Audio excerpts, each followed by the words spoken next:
प्रभाग क्रमांक 6 मोरबाग मधील विलासनगर आणि गौडीपुरा परिसरातील मसानगंज भागात नागरिकांच्या आरोग्याशी संबंधित गंभीर समस्या निर्माण झाल्याचे समोर आले आहेत।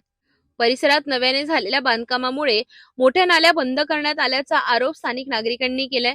भागचंद बांबोरी यांचे घर ते नारायण मूल्य यांच्या घरासमोर तसेच बदली सरमन साहू यांच्या घरापर्यंत काही घरमालकांनी नाल्यांचे प्रवाह वळवून दुसऱ्या नाल्यात सोडले आहेत। त्यामुळे घाणीचे पाणी वारंवार मुख्य रस्त्यावर येत असून परिसरात अस्वच्छता आणि दुर्गंधीचे वातावरण निर्माण झाले आहे।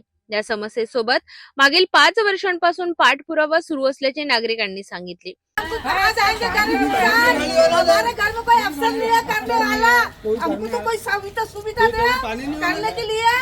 कहाँ जाएंगे? हमारा कोई कमाने वाला नहीं है, हमको कोई खिलाने वाला नहीं है। हम पानी तो पिला दो हमको, पानी पी के जी लेंगे। पोट ठेकेदार बबलू उर्फ संदीप गुप्ता यांना महापौर श्रीचंद तेजवानी आणि सर्व नगरसेवकांनी अनेकदा संपर्क करण्याचा प्रयत्न केला, मात्र त्यांनी फोन न उचलल्याचा आरोप करण्यात आलाय।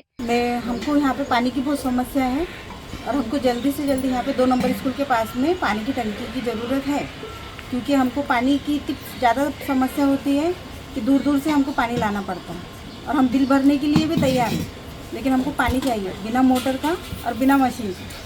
दरम्यान महापौर आणि नगरसेवकांनी शाळा क्रमांक 2 जवळील अभ्यासिकेची पाहणी केली असता तेथे मंडप डेकोरेशनचे साहित्य कोणतीही मनपा परवानगी न घेता ठेवण्यात आल्याचे आढळले। तसेच शाळेच्या मागील बाजूस अतिक्रमण झाल्याचेही निदर्शनास आले आहे। नमस्कार, मेरा नाम अर्पिता आठिया है और मैं मसानगंज से हूँ।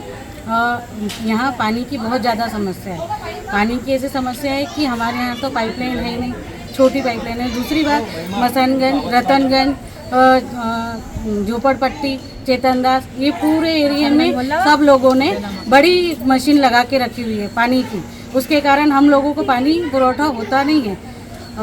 यहाँ देखिए, ये बिल हम लोगों ने पेड किया हुआ है। बिल पेड करने के बाद भी पानी नहीं आ रहा है, इसलिए हम लोगों ने मजबूर होकर नल कटवा दिए। तो अभी क्या करना चाहिए हम लोगों ने, कि बिल भरना चाहिए कि नहीं भरना चाहिए? माजी मंत्री प्रवीण पोटे यांनी पाण्याच्या टाकीसाठी दिलेला 7.5 लाख रुपयांचा निधी अद्याप जिल्हाधिकारी कार्यालयातच प्रलंबित असल्याची माहिती यावेळी देण्यात आली। मेरा नाम सचिन वर्मा है, मैं मसानगंज में रहता हूँ और हम सब 4-5 लोग यहाँ कंटिन्यू बिल भरते हैं पानी का। और ये लाइन जो है यहाँ से आगे 15 से 20 फुट 30 फुट तक के पूरी जाम है। उन्होंने आज पूरा साफ़ किए। वाकेकर साहब को मैंने बोला था जाके, उन्होंने खान साहब को बोले थे, खान साहब के आदमी आए हैं यहाँ पर, उन्होंने साफ़ किए, एंड टैप साफ़ किए, पूरा गाला है अंदर, पाइप पूरा जाम है, तो पाइप पूरा साफ़ करना पड़ता है। जुनी हिंदी शाळा क्रमांक 2 ते जलविहार हनुमान मंदिर या दरम्यान नाल्यांवर मोठ्या प्रमाणात अतिक्रमण झाल्यामुळे साफसफाई करणे आवश्यक झाले असल्याचे ठेकेदाराचे म्हणणे आहे। मात्र मनपाने स्वतः पुढाकार घेऊन अतिक्रमण हटवावे आणि नाल्यांची तात्काळ स्वच्छता करावी अशी मागणी नागरिकांनी केली आहे। हम मसानगंज इलाके में की महिलाएं हैं, हमारी ये विनंती है और हमारा ये अर्ज है और हमारी ये समस्या है कि यहाँ हमारे को पानी की इतनी समस्या है, हद से ज़्यादा समस्या है।